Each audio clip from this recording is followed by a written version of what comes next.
Assalamualaikum warahmatullahi wabarakatuh. Baiklah, kembali lagi bersama saya Sari Elvira. Di video kali ini kita akan membahas tentang manajemen perpustakaan.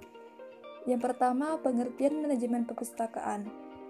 Menurut Iskandar, manajemen perpustakaan adalah proses mengatur, mengarahkan, membimbing, mengendalikan, mempengaruhi sumber daya perpustakaan sehingga dapat bekerja, berkarya, melakukan tugas-tugas kepustakawanan agar berjalan sesuai dengan tugas, fungsi, dan tujuan perpustakaan. Yang kedua, menurut Lassa, manajemen perpustakaan adalah upaya pencapaian tujuan perpustakaan dengan pemanfaatan sumber daya manusia, informasi, sistem, dan sumber dana dengan tetap memperhatikan fungsi manajemen, peran, dan keahlian. Selanjutnya, fungsi manajemen perpustakaan. Di dalam manajemen perpustakaan, terdapat beberapa fungsi yang harus dijalankan, antara lain yaitu yang pertama, perencanaan atau planning. Hal-hal yang dilakukan dalam proses perencanaan perpustakaan adalah sebagai berikut. Yang pertama, penetapan visi. Yang kedua, penetapan misi. Yang ketiga, penetapan tujuan. Selanjutnya, pengorganisasian atau organizing. Menurut Lassa, hal-hal yang dilakukan dalam pengorganisasian perpustakaan adalah sebagai berikut. Yang pertama, perumusan tujuan. Yang kedua, pembagian kerja. Yang ketiga, pembagian wewenang. Yang keempat, kesatuan komando. Dan kelima, koordinasi.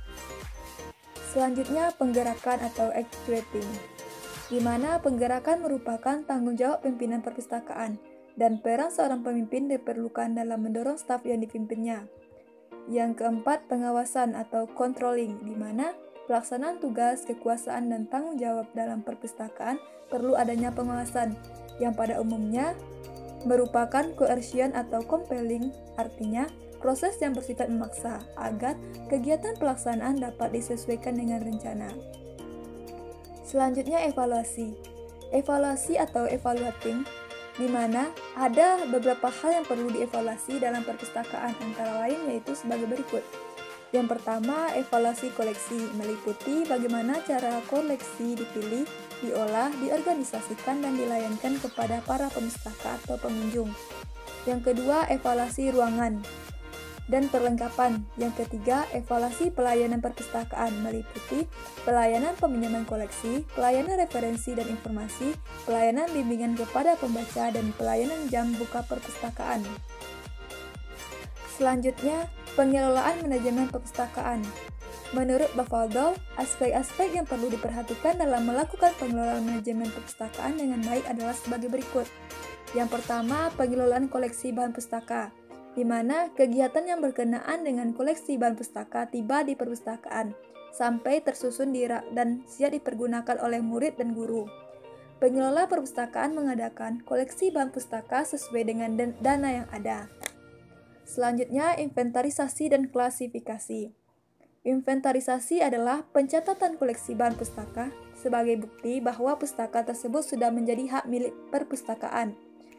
Mengklasifikasi buku-buku perpustakaan, baik perpustakaan umum atau perpustakaan sekolah, baik di perpustakaan yang sederhana ataupun di perpustakaan yang sudah maju, sangatlah penting. Selanjutnya, pembuatan katalog. Katalog adalah pendaftaran judul-judul buku menjadi katalog.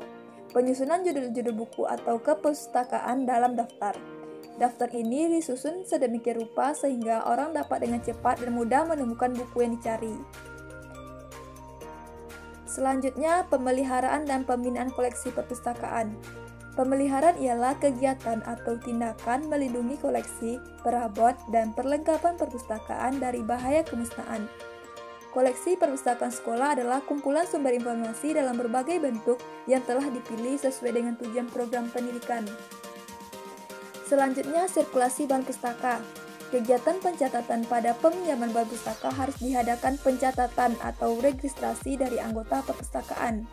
Untuk calon anggota harus mendaftar dan bersedia memenuhi syarat-syarat sebagai tanda pernyataan menjadi anggota baru perpustakaan. Setelah itu, ia diberi kartu anggota dan berhak menggunakan fasilitas dan meminjamkan buku yang ia inginkan. Selanjutnya, organisasi personil. Agar pelaksanaan atau kegiatan dalam perpustakaan itu dapat berjalan dengan lancar, baik dan teratur untuk mencapai tujuan diharapkan, maka tenaga pelaksanaan bertanggung jawab sepenuhnya. Petugas perpustakaan merupakan salah satu sarana pokok di dalam menentukan keberhasilan perpustakaan. Selanjutnya, perlengkapan perpustakaan. Untuk mendukung fungsi dan tujuan perpustakaan agar dapat optimal dibutuhkan perlengkapan perpustakaan seperti berikut.